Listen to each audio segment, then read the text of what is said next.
China border के पास India 3.4 billion US dollars लगा के बनाने वाला है न्यू रेलवे लाइंस। ये railway lines China, Bhutan, Bangladesh और म्यांमार से जो सटे हुए एरिया है भारत के और जिनका कनेक्टिविटी इंडिया से बहुत वीक है या कह लो है ही नहीं, उसको इंडिया से कनेक्ट करेगा और उनकी कनेक्टिविटी बढ़ाएगा। इसमें करीब 500 किलोमीटर लंबी रेलवे लाइन बिछाने का प्रोजेक्ट है और ये 4 साल में पूरा करने की आशंका है। दोस्तों, इन्हीं रेलवे लाइंस के साथ साथ गवर्नमेंट हाईवेज भी बनाएगी जो कि अभी तक 9,984 किलोमीटर बना चुकी है और आने वाले टाइम में गवर्नमेंट का प्लान है कि इसी हाईवे को एक्सटेंड करके 5,055 किलोमीटर का करेंगे। और ये हाईवे वाला जो प्रोजेक्ट है टोटल 1.7 ट्रिलियन यूएस डॉलर्स का है। दोस्तों, आप लोग जानते होंगे कि एयरक्राफ्ट कैरियर्स क्या होते हैं। अगर नहीं जानते तो मैं बता देता हूँ। ये कैसे जंगी जहाज होते हैं पानी के, मतलब नेवी के, जो कि अपने ऊपर कई सारे फाइटर प्लेन को लैंड करने की क्षमता रखते हैं। कई सारे मिसाइल्स, टॉर्पेडो और गन्स, बुलेट्स, बहुत कुछ टाइप का इनका खुद का सिग्नलिंग सिस्टम होता है। तो बेसिकली बोलो तो चलता फिरता नेवल बेस होता है। तो आइए जानते हैं दुनिया के टॉप 12 कंट्रीज जिनके पास दुनिया के सबसे बड़े एयरक्राफ्ट कैरियर्स हैं। सबसे पहले रैंक पे आता है यूएसए, उसके बाद China, United kingdom, Russia,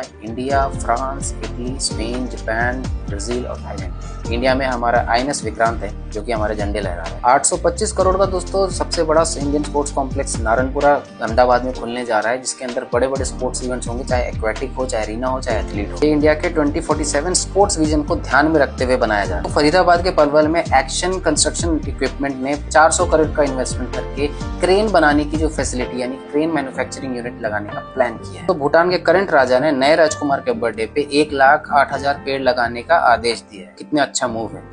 in fact सोचो सुंदरता कितनी अच्छी बढ़ती है, हवा साफ सुथरी होती है। ये बहुत अच्छा मूव है। हर बर्थडे पे लाखों पेड़ लगाओ, लेकिन हमारे देश में देख लो इसका उल्टा ही होता है। दोस्तों, आखिर 10 महीने बाद अजरबैजान फिर से ऑयल इंपोर्ट करना इंडिया को शुरू कर चुका है, क्योंकि 10 महीने से इंडिया और अजरबैजान के बीच में प्राइस को लेकर डिसएग्रीमेंट चल रहा था। एक बात बता दूं, अजरबैजान में इंडिया जो है 4th लार्जेस्ट ऑयल बायर है। 3 लाख से ज्यादा हो सकते हैं फार्मास्यूटिकल जॉब्स इंडिया में। आप जानते हैं कि इंडिया जो है हमारा दुनिया का सबसे बड़ा फार्मास्यूटिकल मैन्युफैक्चरर है। अब वो नॉर्मल रूटीन टास्क के अलावा अब इनोवेशन हब को भी अट्रैक्ट करने की कोशिश कर रहा है, जिसके लिए उसे न्यू टैलेंट और इन्वेस्टमेंट की जरूरत है। दोस्तों, एयरबस जो कि बस बनाने वाली कंपनी है, वो जल्दी अपना R&D सेंटर गुजरात में खोलने वाली है और इसके लिए एयरबस वालों ने 1 बिलियन यूएस डॉलर्स के कंपोनेंट लोकल सप्लायर से यानी कि इंडिया से ले चुके हैं और इसका डिजिटल जो प्लेटफॉर्म है वो बैंगलोर में है। TCS जो कि यूएस के chip making tech giant Qualcomm के साथ मिलकर बैंगलोर में इनोवेशन लैब खोलने वाली है। दोनों मिलकर एजाइल IoT सॉल्यूशंस के ऊपर काम करेंगे। TCS रतन टाटा जी की देन है, इसलिए कहते हैं ना, legends are known by their legacy. और यही हमारे रतन टाटा जी की लीगेसी है, जो कि उनके जाने के बाद भी इस देश की सेवा कर रही है। लाइक, शेयर, सब्सक्राइब जरूर कर देना। चलो बोलो इस्तेमाल।